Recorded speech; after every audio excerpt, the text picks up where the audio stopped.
So given question 236, I need to find the lowest common ancestor of a binary tree. So I've given a binary tree and I'm also given two nodes in the tree. I need to find the lowest common ancestor. Now the definition of lowest common ancestor is between two nodes P and Q as the lowest node T that has both P and Q as descendants, where we allow a node to be the descendant of itself. Okay, so let us see. So for instance, we have got 3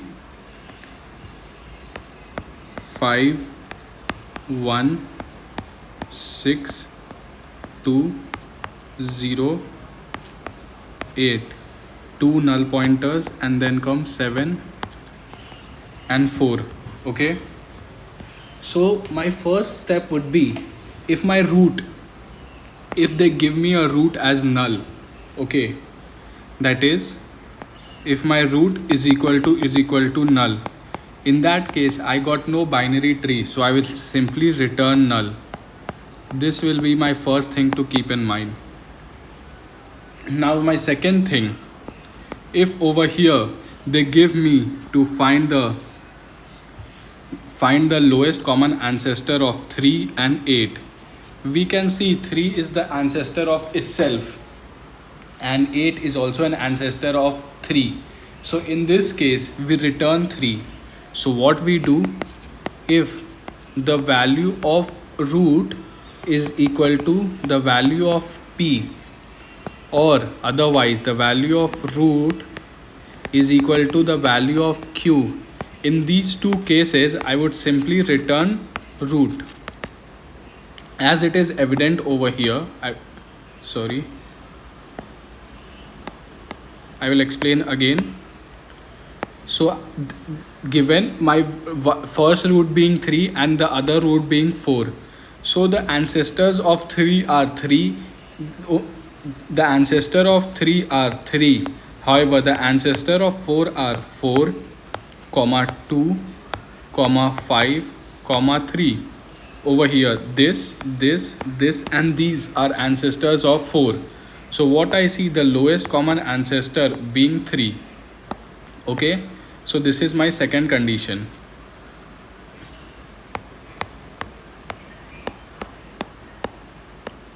Now let us move ahead. So if I have given a question something like this, 2, and something over here 8, so what I could do, I'm standing at my root.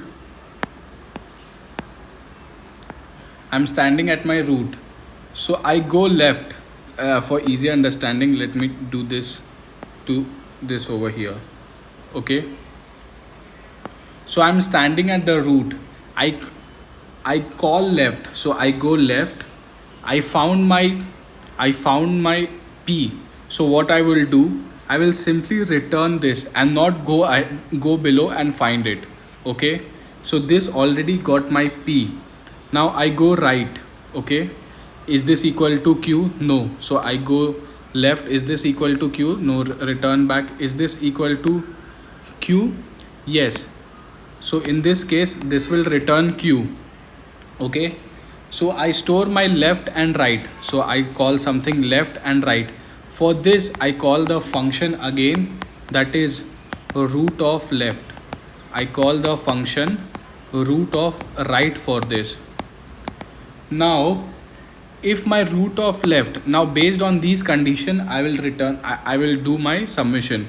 So if my left is not equal to null and my right is not equal to null, so this is the case that we saw right now. This means the root is the lowest common ancestor, so this will return root. Okay, now let me show you another case.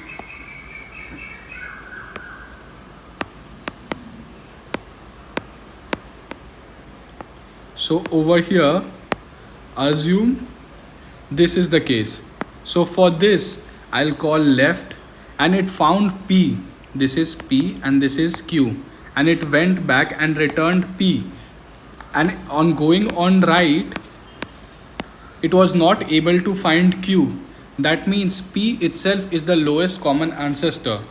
Okay, sorry, L. So if my left is not equal to null and my right is equal to null, it means my left is the lowest common ancestor. And my third case similar to this would be my left is null and my right is not null. In that case I would return R. So following these steps I'll code. So over here let me create a function called LCA. Okay, so my root would be this thing over here. So this is basically current subtree root, and I say my p val is of type I32 and my q val is of type I32. Okay, so this is value of p node and value of q node, and this over here returns the LCA or one of the target if only one is found. So now my first step would be to check whether the current node exists. So if root, if empty subtree, then we return nothing found. So this none would return a none. Okay, if something is there in the node, current node exists, then in this case I say let my value is equal to, I'm reading the node's value, so node dot borrow and this will be value. So if my value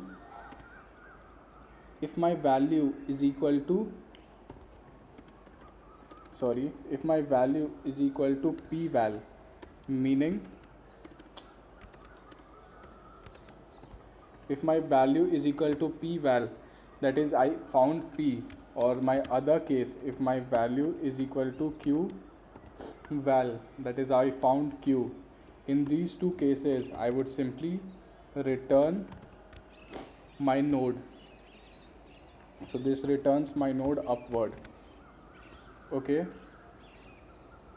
now I search in the left subtree, so I say let left is equal to LCA, I call, then I do node dot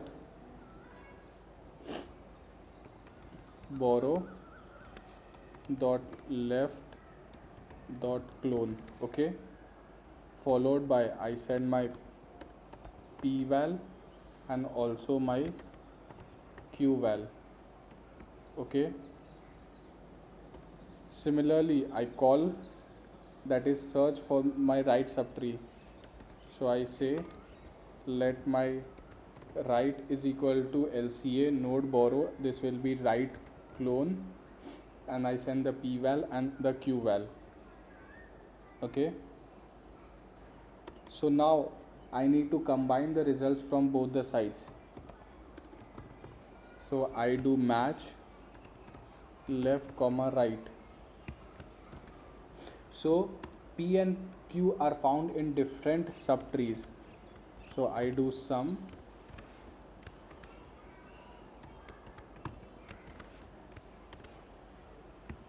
so in this case I would simply say that the current node is my LCA, so this would be sum node dot clone.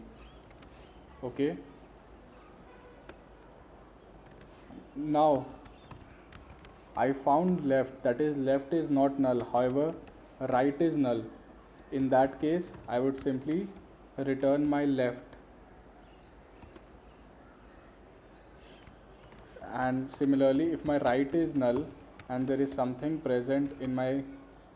is present in my right subtree, so I return sum of R. Now if both are null I simply return null.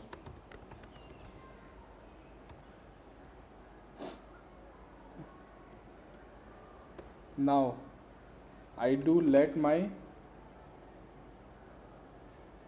now I need to extract these values, so I do let my p val is equal to p dot unwrap dot borrow dot val. Similarly I do this for q. This would be q, and I call my LCA. So this would be LCA. I send the root along with pval and qval, that is start the DFS.